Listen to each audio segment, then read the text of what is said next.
आज हम परखेंगे, जिसमें बीजेपी का नारी वंदन है तो कांग्रेस का न्याय है, जिसमें देश की नारी यानी आधी आबादी ही सबसे पहले पायदान पर खड़ी है, और उसके साथ ही आरजेडी का माई बाप समीकरण, जिसमें सबसे पहले तेजस्वी यादव ने महिलाओं को ही नमन किया।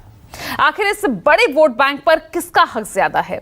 आधी आबादी खुद किसके भरोसे ज्यादा है? आज लालू प्रसाद यादव की बेटी रोहिणी आचार्य ने, आपको बता दें कि कल उन्होंने सारण से अपना नामांकन दाखिल किया था।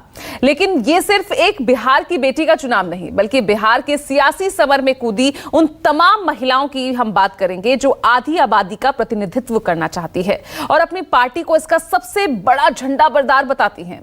और उस आधी आबादी की बात जो 24 के चुनावी चौसर में भी सबसे बड़ा वोट बैंक है। तो देखिए 24 की टफ फाइट, बेटी या बीवी राइट।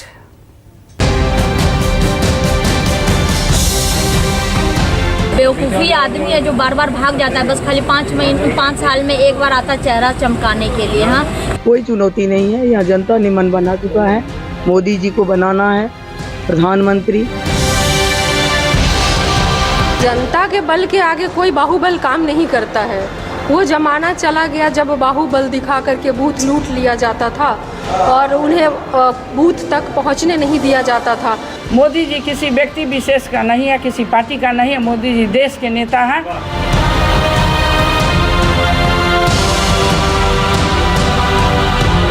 महागठबंधन को जो है कि हमारे सभी जनता ने समर्थन करेंगे। निर्दलीय में तो बहुत उम्मीदवार है, बहुत लोग नामांकन किए हैं। 24 का चुनाव सत्ता वाला दाव। देश में चुनावी महासमर है और इस समर में चुनावी कदर।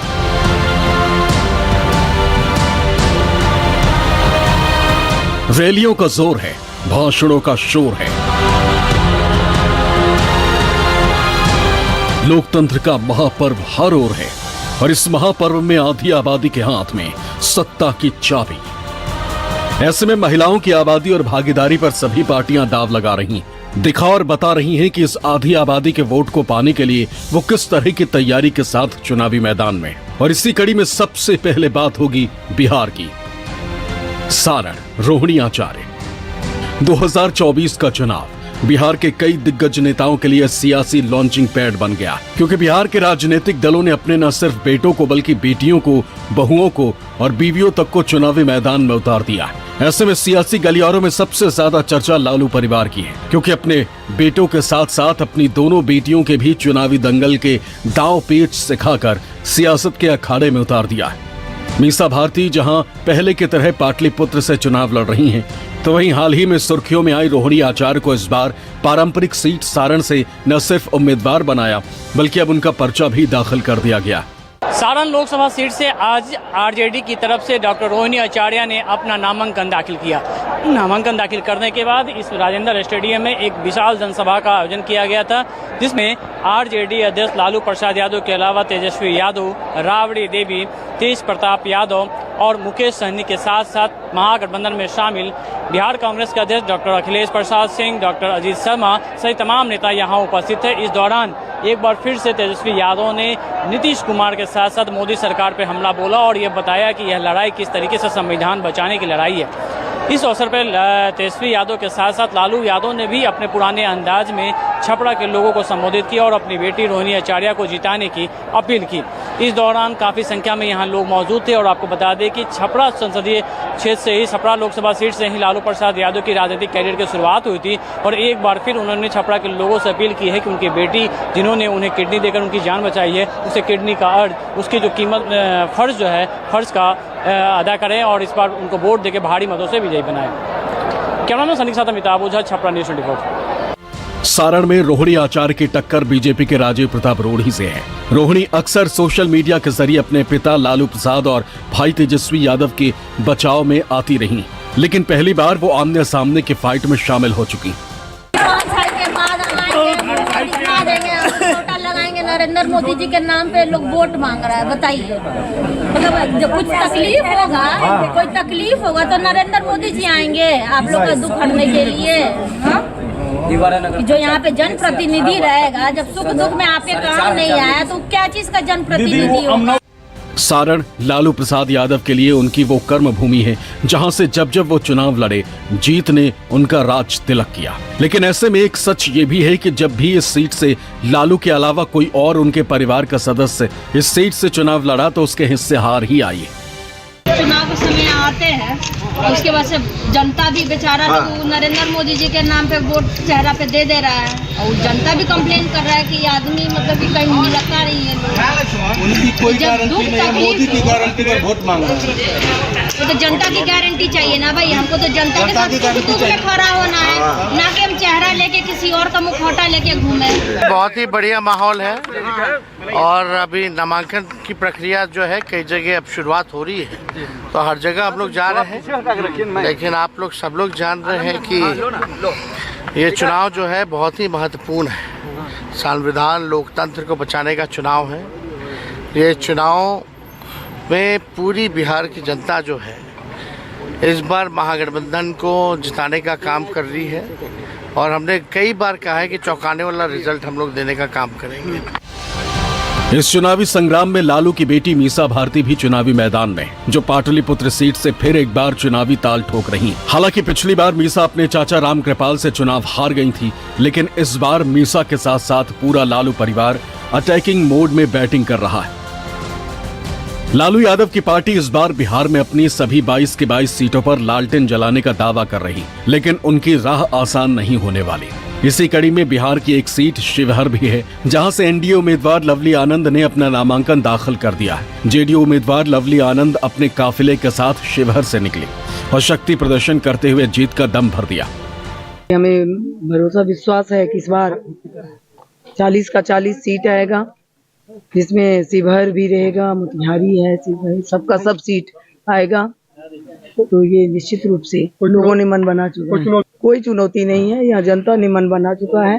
मोदी जी को बनाना है प्रधानमंत्री तीसरे बार और उनके नेतृत्व में देश काफी आगे बढ़ रहा है। तो जनता ने मन बना लिया, जात पात धर्म मजहब से ऊपर उठ के लोग साथ दे रहे हैं हमें। ये वो सीट है जो इस वक्त बिहार की राजनीति में सबसे हॉट सीट बनी हुई। शिवहर लोकसभा क्षेत्र में पहली बार दो महिलाओं के बीच आमने सामने की टक्कर।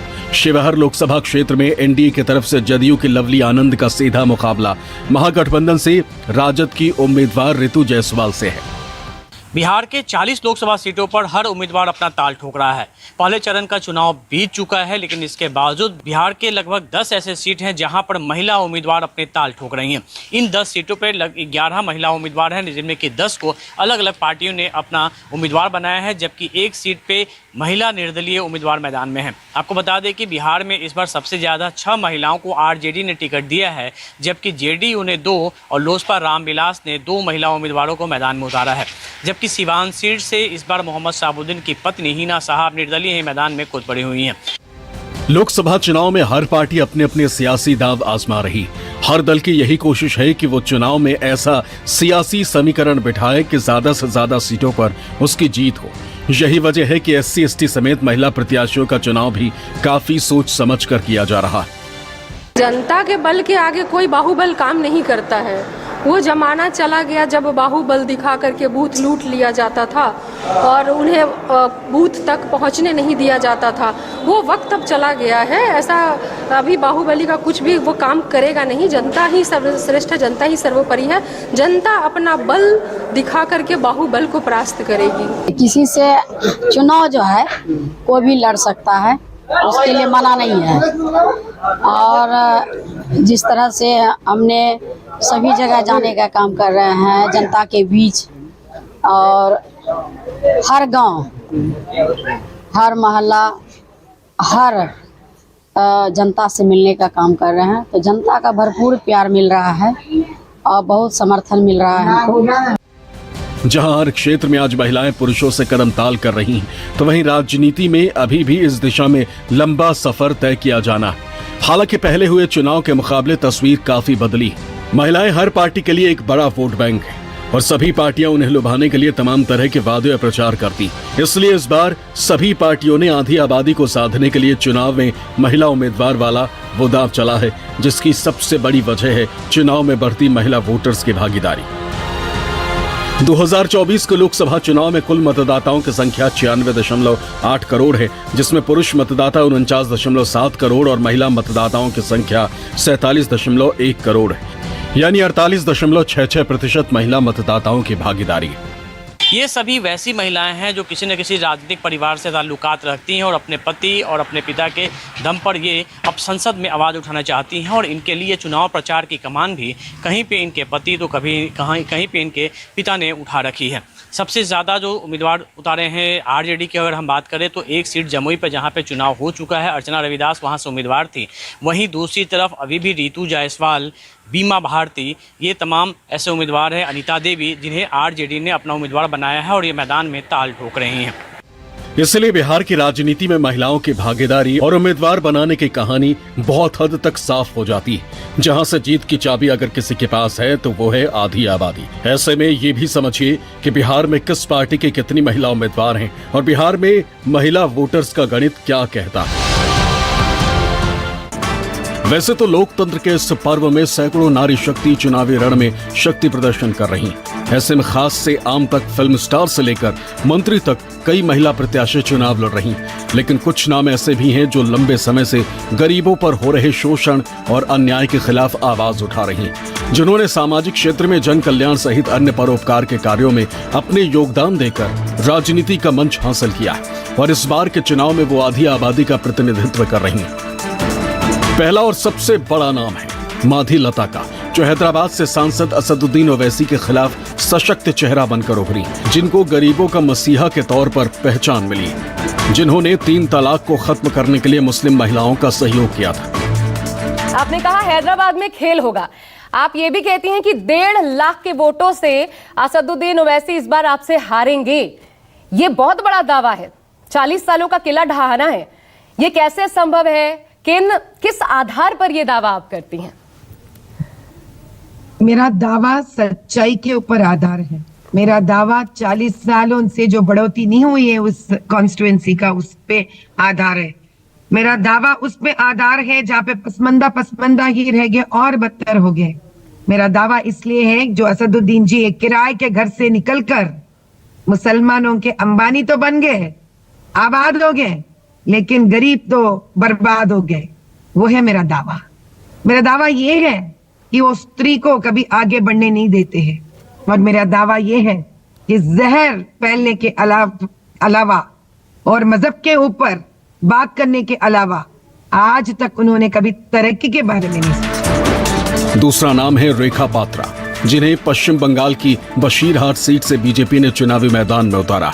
रेखा पश्चिम बंगाल के संदेश खाली की महिला उत्पीड़न आंदोलन का चेहरा, जिन्होंने टीएमसी नेता शाहजहां शेख के खिलाफ सशक्त ढंग से आवाज उठाई थी। अगला नाम है लता वानखेड़े, जिन्हें मध्य प्रदेश के सागर से भाजपा ने प्रत्याशी बनाया। महिला सम्मान और उत्थान के क्षेत्र में कार्य करती रहीं। मकरोनिया ग्राम पंचायत से 3 बार सरपंच रहीं, कई सामाजिक संगठनों से जुड़ी हैं। चौथा नाम है कांग्रेस के उम्मीदवार संजना जाटव का, जिन्हें कांग्रेस ने भरतपुर राजस्थान से टिकट दिया है।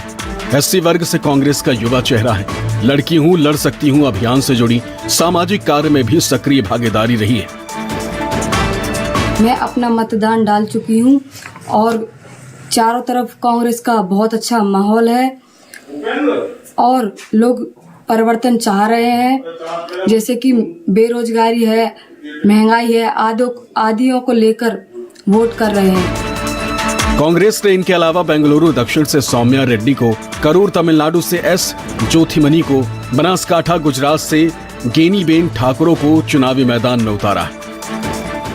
महिला उम्मीदवारों में एक ताकतवर नाम स्मृति ईरानी का भी है, जिनकी हिम्मत के आगे कांग्रेस के राहुल गांधी भी मात खा चुके हैं। हम बात कर रहे हैं अमेठी सीट की, जहां स्मृति ईरानी एक बार फिर चुनावी मैदान में, और दूसरी तरफ उत्तर प्रदेश की high profile Amethi Lok Sabha seat से कांग्रेस उम्मीदवार को लेकर सस्पेंस बरकरार।